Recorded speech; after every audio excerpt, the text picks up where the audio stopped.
Zergaitikan horrelako zerbitzu bat, ezta? Nik uste dut oso garrantzitsua dela pixkat begiratzea zelakoa dan epe luzeko zaintza lana, ezta?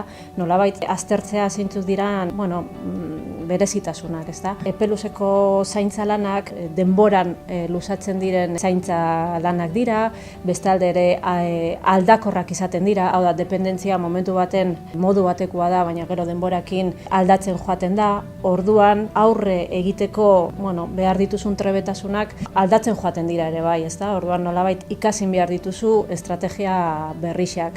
Hau da, etengabeko ikaskuntza eskatzen du. Bestalde ere bai, pentsatu behar dugu ez dela edozein pertsona, dependentzia duen pertsona ez da edozein pertsona, zure familiako, zure senide bat da, ezta? Eta horri ere gehitu behar diogu, azkenean askotan zaintza lanak pertsona bakar batek hartzen duela bere gain, ezta?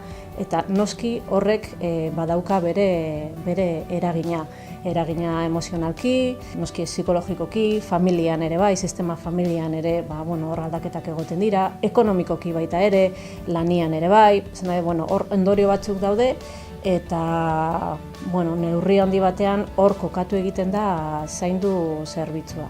Egoera honetan laguntzen duten aldagaiak bereziki bi dira, ezta? Pertsonak nolabait ditugun indarrak dira laguntza soziala eta baita ere beste estrategia batzuk, ezta? Laguntza sozialari buruz, ezta, ze garrantzitsua dan adibidez eukitzea konfidantzazko harremanak, zaintza lanetan laguntza jasotzea, hau da laguntza sozial instrumentala edo, ezta? Orduan zainduk egiten duena da, aldagai hauek nolabait indartu, ezta? Formakuntzaren bitartez eta laguntzaren bitartez. Naiz eta bulego orokorra edo bulegoa Durangon kokatuta izan, zerbitzua mugitu egiten da, desplazatu egiten da senide zaintzaileen herrietara. Nola funtzionatzen duen zaindu zerbitzuak? Senide zaintzailea harremanetan jartzen da zerbitzuarekin eta egiten dugu hasierako edo lehenengo elkarrizketa.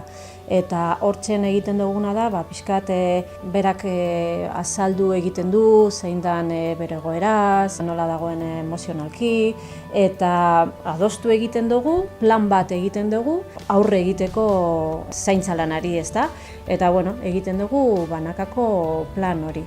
Eta hortikan aurrera, martxan jartzen gara, berak parte hartzen du ekintza konkretu horietan edo beste batzuetan. Formakuntza aldetikan zer egiten, ze motatako ekintzak egiten ditugu?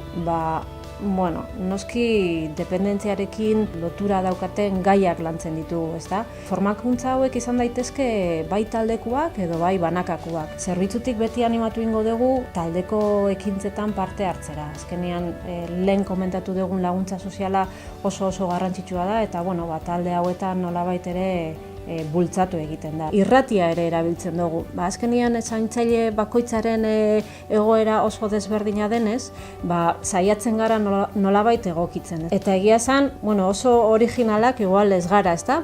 Erabiltzen dugu WhatsApp talde handi bat, nahiko txintxua dela eta ez du zarata gehiegirik ateratzen.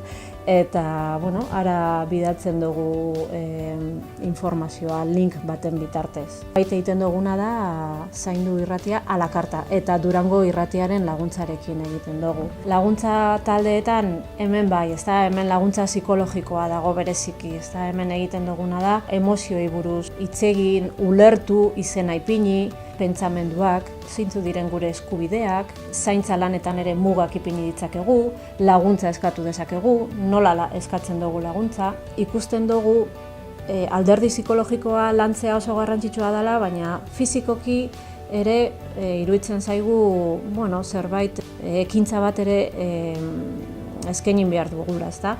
Eta horregaitik martxan ditugu ibilbide osasuntsuak.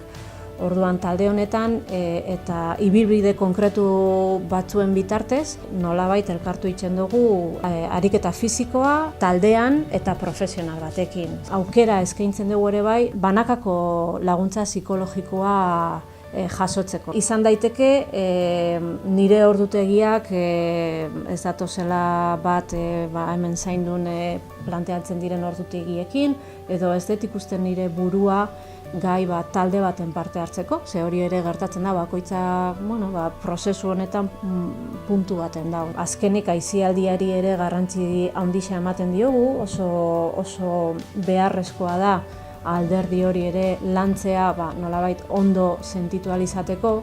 Izan daiteke bizita gidatu bat egin edo zinera joan, eta azkenik sentsibilizaziorako ekintzak, ezta? Usten dut ez dela informazio berririk esaten badet zaintzaileak orokorrean emakumeak direla, eta bestalde ez dugu ikusten hemen aldaketarik dagoela. Orduan, sentsibilizazioaren bitartez nahi duguna edo gustatuko litzaigukena da hori nolabait eraldatzea, ezta? Gure erabakia duela urte batzuk izan zen ikastetxeetara joatea. Ikasleei adierazten dieguna da beste familia eredu batzuk posible direla, eta antzerki txiki batzuen bitartez eta familia baten historiaren bitartez, beraiek protagonistak izanez, beste familia eredu hau lantzen dugu, nun guztiak dira zaintzaile.